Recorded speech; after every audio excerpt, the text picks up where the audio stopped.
কোনো কিছু আল্লাহর কাছে চাইতে হলে কিভাবে চাইতে হয়?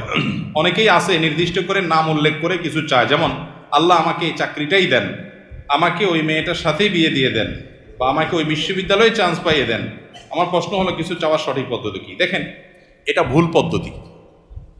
আপনি আল্লাহর কাছে আপনার চাওয়াকে এতটা ফিক্স করে দিবেন না। নবী করিম সাল্লাল্লাহু আলাইহি সাল্লাম দোয়া শিক্ষা দিয়েছেন সাহাবীদেরকে, আল্লাহুম্মা ইন্নী আসআলুকাল আফিয়াতা ফিদ দুনিয়া ওয়াল আখিরাহ। মানে কি? আল্লাহ আপনার কাছে দুনিয়া এবং আখিরাত উভয় জগতে কি চাই? শান্তি চাই। এখন শান্তি কি আল্লাহ লাখ টাকায় হবে, না হাজার টাকায় হবে, না 100 টাকায় হবে, না কোটি টাকায় হবে, না বিনা টাকায় হবে, সেটা আপনি জানেন। আমি কি চাই? শান্তি চাই, মনের প্রশান্তি চাই, মনের সুখ চাই। এই জিনিসটা আপনি আমাকে কিভাবে দিবেন আপনি জানেন। আমার শান্তিটা দরকার। আমার শান্তির জন্য যদি কোটিকে টাকা দরকার হয় তো কোটি টাকা দেন, কি লাগবে সেটা আপনি জানেন। কিন্তু আমি কি চাই? শান্তি চাই। এই যে ফাইনাল গোড়ার জায়গায় হাত দেওয়া, এটা হলো বুদ্ধিমানের কাজ।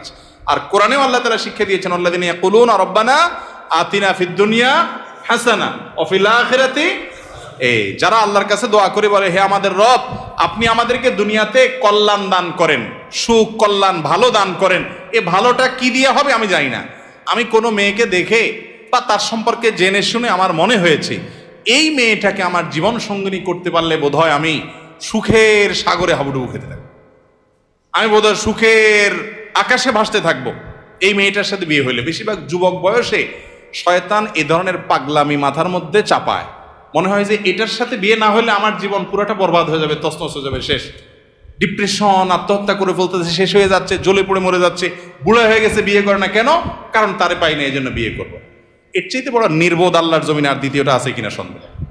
যে তোমার ছাড়া আরেক জায়গায় বিয়ে বসে গেছে, আলহামদুলিল্লাহ, বুঝতে হবে যে তুমি অজাগায় গেছো, এখন তুমি জাগায় যাওয়ার চেষ্টা করো।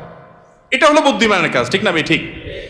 এই জন্য আল্লাহর কাছে এই ধরনের দোয়া করবেন না। অনেকে বলে, আল্লাহ তুমি আমারে 40 লাখ টাকা দাও, আর কিছু চাবো না আল্লাহর কাছে তোমার কাছে। গরিব মানুষ হিসাব করছে যে আমি লাখ 20 টাকা হলো গ্রামে সুন্দর করে একটা দালান কোঠা বাড়ি করব, বিল্ডিং বাড়ি করব, আর বাকি 1-2 লাখ টাকা দিয়ে একটা মোটরসাইকেল কিনবো, 10-20 লাখ টাকা দিয়ে একটা দোকানদারি করব, আমি বসে বসে খাবো। এরকম শর্টকাট হিসাব অনেক সময় আমরা করি না অনেকে।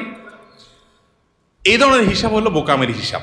একজনকে আল্লাহ তাআলা একদিনে 10,000 টাকা কামাই দিছে, এরপর তারা আল্লাহ তাআলা এমন একটা অসুখ দিছে যে 11,000 টাকা ওইটাতে বিল আসবে, খরচ হাসপাতালে। আরেকজনকে আল্লাহ তাআলা 2,000 টাকা কামাই দিছে, তার 500 টাকা খরচ আর 1500 টাকা পকেটে রয়ে গেছে। বরকত কোথায় হইলো? ওই 2,000-এর মধ্যে হইলো না? এই জন্য দোয়াটা সেরকম করতে হয়। ওই যে একটা গল্প আপনারা শুনছেন না প্রায় সময়, কোন যুবক নাকি দোয়া করছে আল্লাহর কাছে যে, আল্লাহ আমার এমন একটা লাইফ দাও, এমন একটা জীবন দাও আল্লাহ, যে আমার 2 হাত ভর্তি টাকা থাকবে, শুধু দোনো হাতে শুধু টাকা থাকবে, আর 2 পাশে শুধু নারী আর নারী থাকবে, ভোগের আইটেম থাকবে।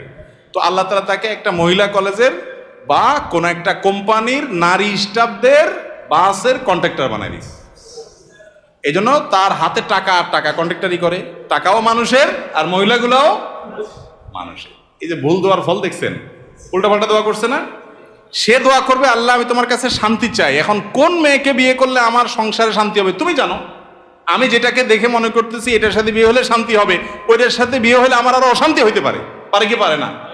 কত তথাকথিত এই যে অবৈধ প্রেমের বিবাহ, কি মহব্বতের সাগর ঢেউ খেলতে থাকে না, এরপরে 2 মাস 4 মাস যাইতে না যাইতে শুরু হয় গৃহযুদ্ধ, বিশ্বযুদ্ধ, ঠিক না? ঠিক। এই জন্য আল্লাহর কাছে কোনো কিছু ফিক্স করে দোয়া করা, এটা দোয়ার আদব না। দোয়ার আদব হলো কি? আল্লাহ আপনার কাছে আমি শান্তি চাই, আল্লাহুম্মা ইন্নী আসআলুকাল আফিয়া, আল্লাহ আপনার কাছে আমি শান্তি চাই। শান্তি যেখানে আছে আপনি সেখানে দিবেন। বরকত চাইতে হয়, বরকত। আল্লাহ আপনার কাছে আমি কি চাই? বরকত চাই। আল্লাহ আপনি যে আমাকে রিজিক দিয়েছেন এর মধ্যে আপনি কি দেন? বরকত দান করেন। আল্লাহ যদি বরকত দেন, কল্যাণ দেন, তাহলে অল্পতে কি হবে? এই যে একটু আগে আপনার আলোচনায় শুনলেন, আমাদের কাছে এখন পয়সা কড়ি অনেক বেশি, কিন্তু শান্তি অনেক। আমাদের আগের জেনারেশনের কাছে পয়সা কড়ি অনেক কম ছিল, শান্তি অনেক বেশি ছিল। তাহলে আমাদের দরকার হলো শান্তি এবং সুখ। বিধায় এরকম ফিক্স করে দোয়া করে, এটা দোয়ার আদবের খেলাফ।